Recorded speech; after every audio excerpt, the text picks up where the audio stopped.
తాకట్లో ఉన్న మీ బంగారాన్ని విడిపించి ఆ రోజు ఆన్లైన్ రేటుకి కొంటాం. Sharma gold company. నమస్తే, వెల్కమ్ టు సుమన్ టీవీ. ప్రస్తుతం నాతో పాటు స్టూడియోలో ఉన్నారు చైర్మన్ నేషనల్ సెక్యూరిటీ స్టడీస్, అలాగే founder and director centre for human security studies Ramesh Kanniganti గారు. సార్తో మాట్లాడదాం. నమస్తే వలి గారు.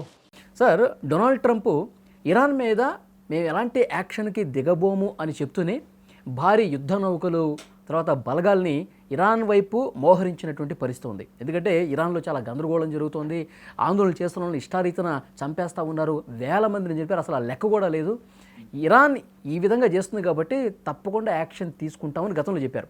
కానీ ఇప్పుడేమో కొంత మాట మార్చినట్టే మార్చి మళ్ళీ బలగాలు వెళ్తున్నాయి. నిజంగా ఇరాన్ మీద యుద్ధానికి దిగితే, ఇరాన్ మీద భీకర దాడి జరిగితే పర్యవసనాలు ఎలా ఉంటాయి? యునైటెడ్ స్టేట్స్ ఆఫ్ అమెరికా 1789 నుంచి 2026 వరకు, from 1789 to till 2026, it's a 250-year-old country. United States of America, the most powerful on the planet Earth as of now. As we are talking, మనతో మనం మాట్లాడుకుంటున్నప్పుడు ఈ రోజున 28 జనవరి 2026న ప్రపంచ రాజకీయాలు, జియో పాలిటిక్స్ ఏ విధంగా ఉన్నాయనే దాని మీద యునైటెడ్ స్టేట్స్ ఆఫ్ అమెరికా 1776లో బ్రిటిష్ వాళ్ళ నుంచి స్వతంత్రం పొంది 1789లో మొట్టమొదటి ప్రెసిడెంట్ జార్జ్ వాషింగ్టన్ నుంచి ఇవాళ డొనాల్డ్ ట్రంప్ 2026 సంవత్సరం వరకు మనం చూసుకున్నప్పుడు ఈ 250 సంవత్సరాలు, అంటే సుమారుగా ఈ 250 సంవత్సరాల చరిత్రలో అమెరికా యొక్క వీధి పోరాటాలు జాతీయ స్థాయి, అంతర్జాతీయ స్థాయి పోరాటాలను విశదీకరించిన తర్వాత Iran, Islamic Republic of Iran అని ఆసియా ఖండంలో మన ఇరాన్ ఉంది. భారతదేశానికి అవతల వైపున మన అరేబియా సీ దాటి ఆ స్ట్రైట్ ఆఫ్ హర్ముజ్ అనే జలసంధి ద్వారా అటు వెళ్ళినప్పుడు మనకి UAE, Qatar, Bahrain, Saudi Arabia, right, and Iran. ఇవి మనకి ఇంపార్టెంట్ ఆయిల్ రిచ్ కంట్రీస్. అందుట్లో ఇరాన్ ఒకటి. ఇస్లామిక్ రిపబ్లిక్ ఆఫ్ ఇరాన్గా 1979లో అయతుల్లా ఖొమైనీ నేతృత్వంలో వాళ్ళ దాంట్లో ఇది వచ్చింది. షా ఆఫ్ ఇరాన్ పెహల్వీని అక్కడి నుంచి అంటే పారిపోయి ఇస్లామిక్ రెవల్యూషన్ వచ్చింది ఇరాన్లో 1979లో. సో 1945లో రెండో ప్రపంచ యుద్ధం అయిపోయిన దగ్గర నుంచి 1979 వరకు ఇరాన్కి అమెరికాకి మధ్య ఫ్రెండ్షిప్ ఉంది. మంచి ఫ్రెండ్షిప్. ఇరాన్కి అమెరికాకి మధ్య మంచి స్నేహపూర్వక వాతావరణము 1945 నుంచి 1979 వరకు జాన్ జిగిరి దోస్త్, okay, friends between Iran and United States of America. ఎప్పుడైతే 1979లో 1979లో ఇస్లామిక్ రిపబ్లిక్ ఆఫ్ ఇరాన్గా అవతరించి ఇస్లామిక్ రెవల్యూషన్ వచ్చి షా ఆఫ్ ఇరాన్ని, అక్కడ అప్పటి వరకు పరిపాలిస్తున్న షా ఆఫ్ ఇరాన్ని, ఆ పెహల్వీ వంశస్థుల్ని తరలిగొట్టి ఇస్లామిక్ రిపబ్లిక్ ఆఫ్ ఇరాన్ ఏర్పడిందో 1979 నుంచి ఇవాళ 2026 వరకు అమెరికాకి ఇరాన్కి మధ్య శత్రుత్వం సంవత్సరానికి పెరుగుతూ వస్తూ ఉన్నది. ఓకే. ఇలాంటి పరిణామంలో అమెరికా రీసెంట్గా అయతుల్లా ఖొమైనీ నేతృత్వంలో ఉన్న ఇరాన్కి ఒక మెసేజ్ ఇచ్చింది. ఏమని? మేము మీకు నయానా భయానా బాగా చాలా బ్రతిమలాడి బుజ్జగించి చెబుతున్నాం, మీరు వినట్లా. ఏమని? మీరు ఇరాన్లో ఉన్న స్త్రీలని, వాక్ స్వాతంత్రాన్ని, ఇంటర్నెట్ ఫ్రీడమ్ని, లేకపోతే మిగతా విషయాల మీద మీరు ఉక్కుపాదం మోపి చైనా ఏ విధంగా అయితే తీనన్మన్ స్క్వేర్ ఇన్సిడెంట్లో స్టూడెంట్స్ని బుల్డోజర్లు పెట్టి తొక్కించిందో అదేవిధంగా మీరు మానవ హక్కుల ఉల్లంఘన చేస్తున్నారు అని American president Donald Trump Iranian లీడర్షిప్కి చెప్పింది. కానీ ఇరానియన్ లీడర్షిప్ ఏమంటుంది? మీరేం చేస్తున్నారు? దెయ్యాలు వేదాలు వల్లించినట్టు అమెరికా వెనుజులా ప్రెసిడెంట్ ఎత్తుకొచ్చేసింది.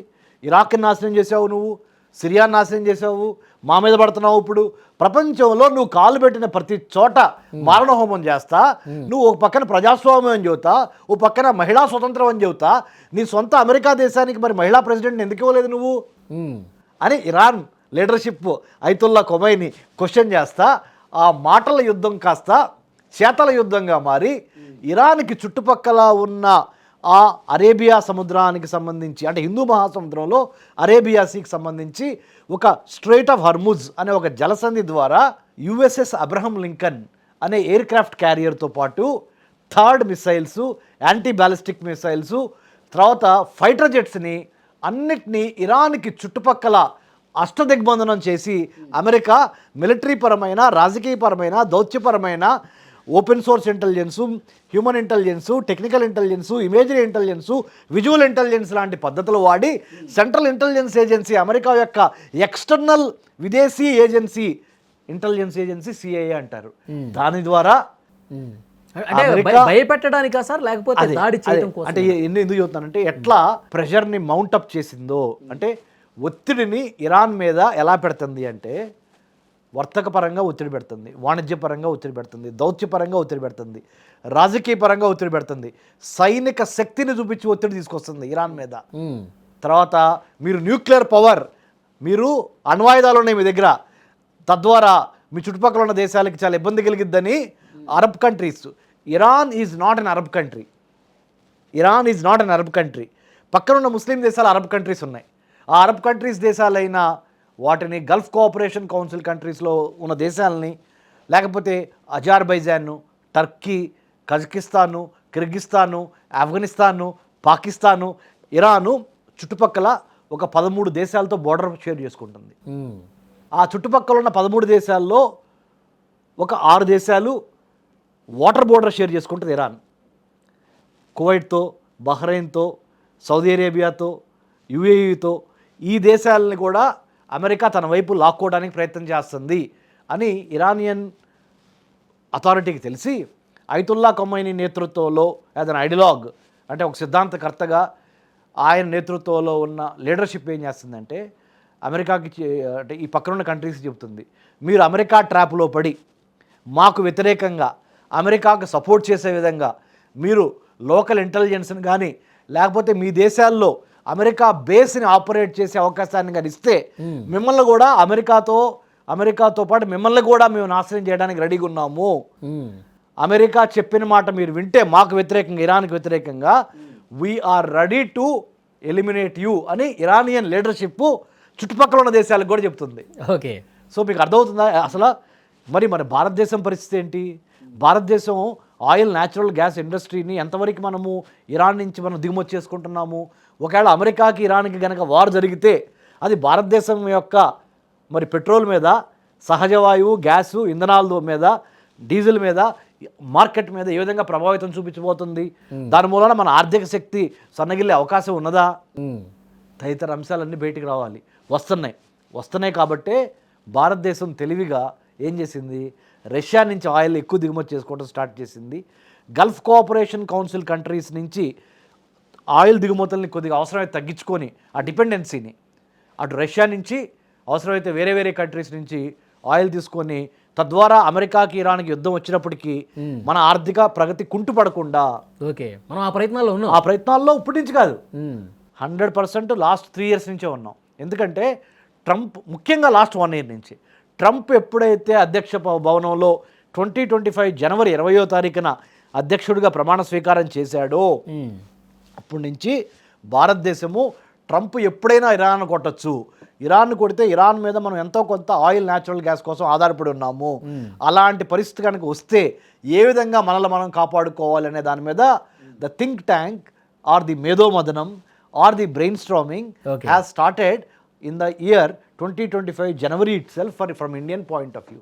ఓకే, అంటే సార్ ఇప్పుడు ఇరాన్లో ఉన్నటువంటి అక్కడ ఉన్న మంత్రులు కూడా ఎప్పుడైతే ఇవన్నీ యుద్ధ ట్యాంకులు ఇవన్నీ మోహరిస్తున్నాడో, యుద్ధ విమానాలన్నీ, ఈసారి గురి తప్పదు అని ఒక కామెంట్ చేశారు సార్. ఆయన గతంలో ఎన్నికల ప్రచారంలో ఒకసారి చెవి మీదుగా బుల్లెట్ వెళ్ళింది ట్రంప్కి. అవును. సో ఈసారి గురి తప్పదు అని అక్కడ ఉన్నటువంటి ప్రభుత్వ మీడియాలో ప్రసారం కావటం, ఇది ఇంకా కోపం తెప్పించింది. దాడి చేయడానికి సిద్ధపడ్డాడని చెప్పి ఒక ప్రచారం ఉంది. ఇందులో ఎంతవరకు వాస్తవం? 100%గా యుద్ధంలోకి దిగిన తర్వాత 2 దేశాలు నువ్వెంత అంటే నువ్వెంత, అంటే బలం ఎంత ఉన్నా కానీ వాళ్ళకి తెలుసు, కానీ బయటికి చెప్పేది మాత్రం నేను చాలా బలవంతుడని చెప్పాల్సిన అవసరం యుద్ధ తంత్రంలో ఒక భాగం అది. అంతే.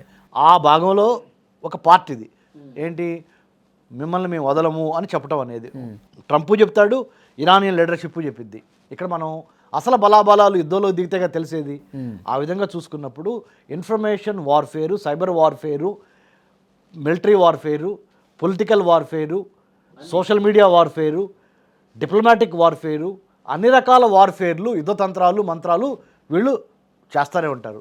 అంతర్జాతీయ సంబంధాల్లో, ఇంటర్నేషనల్ రిలేషన్స్లో, అంటే రెండు దేశాల మధ్య సంబంధ బాంధవ్యాలు, దౌత్య సంబంధాల్లో అతి కీలకమైనది ఏంటంటే దీని సంథింగ్ కాల్డ్, దాన్ని ఏమంటారంటే యుద్ధంలోకి దిగకుండానే శత్రువుని భయపెడటానికి కావలసిన స్ట్రాటజీని మనము రెండు దేశాలు ఇంప్లిమెంట్ చేస్తాయి, ఒక బుల్లెట్ ఫైర్ చేయకుండానే. రైట్? డిటరెన్స్ కెపాసిటీ అంటారు ఇంగ్లీష్లో దాన్ని. డిటరెన్స్ కెపాసిటీ ఒక్కసారి ఇంగ్లీష్లో చెప్పి తర్వాత తెలుగులో చెప్తుంది దాని అర్థం. డిటరెన్స్ అంటే the capacity to protect oneself from the others or enemy, from the enemy by showing, by magnifying, by displaying your mental, physical, military, diplomatic power. అంటే యుద్ధంలోకి దిక్కుండానే శత్రువుని భయపెడటానికి మీ యొక్క మిలిటరీ శక్తిని, రాజకీయ శక్తిని, దౌత్య శక్తిని, మరి అన్నిటికీ మించి ఇంటెలిజెన్స్ శక్తిని ప్రదర్శిస్తారు. అంటే యుద్ధంలోకి దిక్కుండా అమ్మో అటు వెళ్తే వాడు మనల్ని చంపేస్తాడు, వాడు మనల్ని కొట్టగలిగిన సామర్థ్యం వాడి దగ్గర ఉంది అనేది డిస్ప్లే చేయాలి. డిస్ప్లే చేయటం ద్వారా యుద్ధం కాకుండానే ఆగిపోవచ్చు. ఆ స్ట్రాటజీలో భాగంగానే డొనాల్డ్ ట్రంప్ ఈ ఫైటర్ జెట్స్ని, US aircraft carrier Abraham లింకన్ని, ఈ మెడిటేరియన్ తీసుకొచ్చి బల ప్రదర్శన ఇటు ఈ ఇండియన్ ఓషన్ వైపు తీసుకొచ్చి చూపిస్తున్నాడు. మరి ఇరాన్ ఏమైనా కాముగా ఉందా? కాముగా లేదు. ఇరాన్ ఏం చూపిస్తుంది? బుల్లెట్ ఫైర్ చేయకుండానే నాకు చైనా ఉన్నాడు, నాకు రష్యా ఉన్నాడు, నా వైపున అవసరమైతే నార్త్ కొరియా కిమ్ కూడా ఉన్నాడు, కిమ్ జోంగ్ ఉన్ వాడున్నాడు. వాడితో పాటు నువ్వు అరబ్ కంట్రీస్ని డివైడ్ చేసి, ముస్లిమ్స్ని డివైడ్ చేసి, ముస్లిమ్స్లో సున్నీస్ని, షియాస్ని డివైడ్ చేసి, నేను షియా కంట్రీ కదా, నేను ఇరాన్ కదా అంటే నేను షియా మెజారిటీ కంట్రీ, నిన్ను సున్నీల్ని మాకు వ్యతిరేకంగా నువ్వు వాడుకుందాం అనుకుంటున్నావేమో మిస్టర్ ట్రంప్, ఆ పప్పులు ఉడకనే ఉన్నాం. మేమేం చేస్తాం తెలుసా?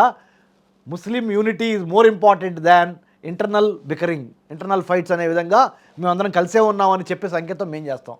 అంటే అమెరికా ఏం చేస్తుందో అది చేస్తుంది, ఇరాన్ ఏం చేయగలదో ఆ స్థాయిలో పరిస్థితి వస్తుంది సార్. అట్లా అందరూ విడిపోయి కొట్టుకుంటే కదా మూడో ప్రపంచ యుద్ధమే కదా. 100%. అందుకనే మనము చిన్న పామునైనా పెద్ద కర్రతో కొట్టాలనే సామెత మన తెలుగులో ఎందుకుందంటే, చిలికి వీధి పోరాటం ఒక జాతీయ స్థాయి తర్వాత అంతర్జాతీయ స్థాయి పోరాటంగా వెళ్లకుండా మొగ్గలోనే దాన్ని తుంచేయాలి అనే విధంగా ఐక్యరాజ్య సమితి కానీ మిగతా institutions of world global level కానీ పనిచేయాలి.